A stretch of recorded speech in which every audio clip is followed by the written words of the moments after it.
Her? My underling pointed towards a young teenage Redswick, absentmindedly idling on a hoverbike. The well-worn, thick protective clothing she wore concealed every bit of her body. Why? My eyes focused on the details. How customized the bike is, small decals on the outfit, her ears, how relaxed she was, even her resting foot position where her hand is.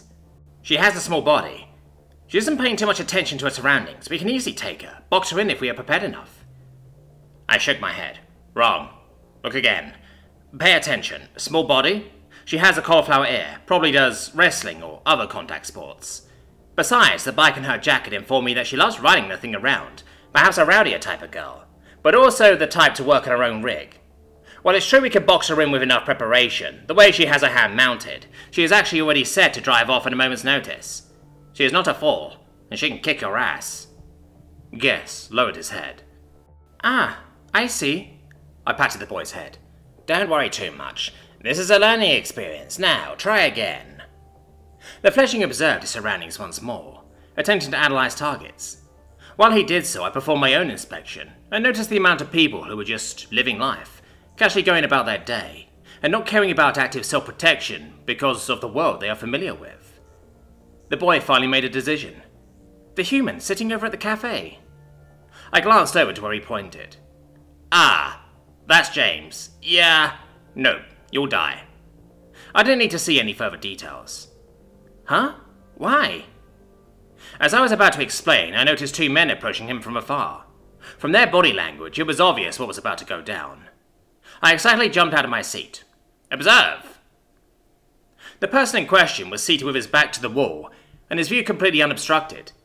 He had intentionally moved the chair to hold that viewpoint.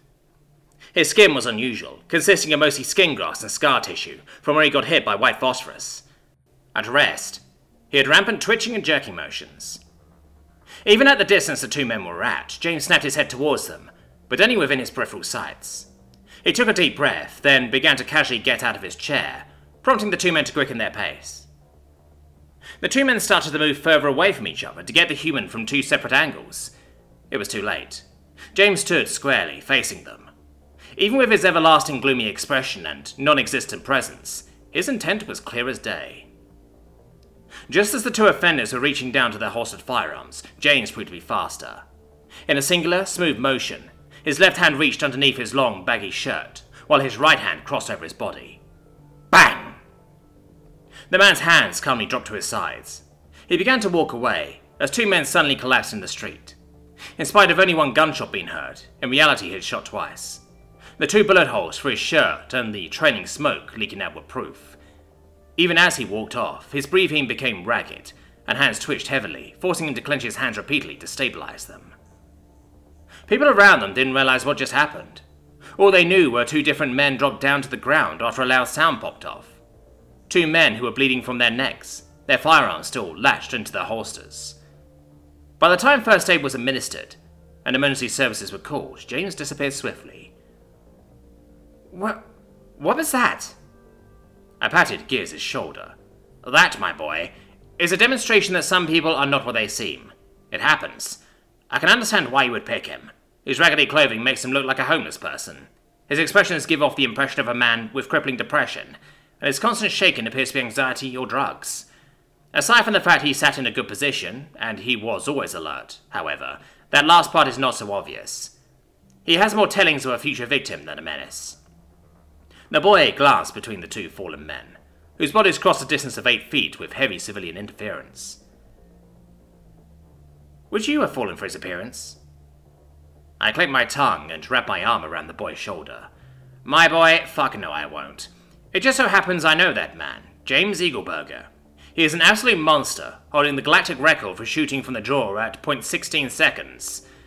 His fastest on-target shooting being a delay of .02 seconds between each subsequent shot. That is without leaning back and with a single-action revolver.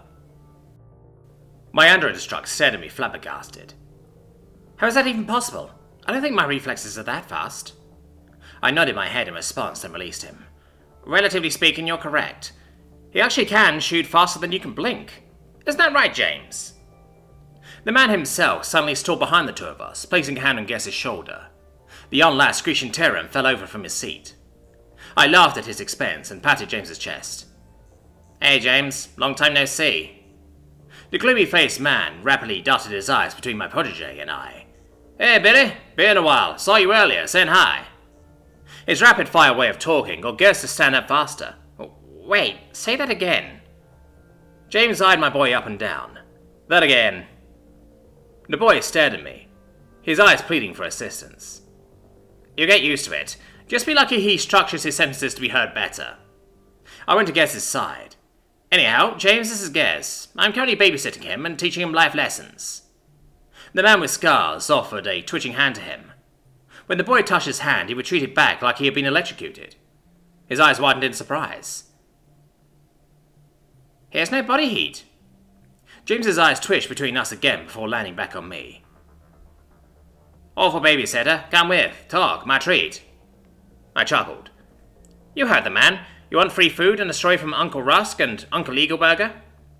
Gez glanced between the two of them. Yeah, sure. James began to walk off to wherever he planned on eating. So, Gez, what story do you want to hear first? The time we survived the last stand, or the time one of our boys beat death on his birthday? What? Ah, wait. Too much. Would you like to hear the story of the time I flirted with a now friend of mine because I thought he was a woman? Or the time one of our Polish guys got a blood alcohol level of 1% and didn't die? A normal story, please. Yes, my boy, we are Texan men. We ain't got normal stories. Now, the time one of our guys went full Soldier of Heaven up Murder Mountain, or the time one of my buddies cross-dressed me to verify my sexuality? Why?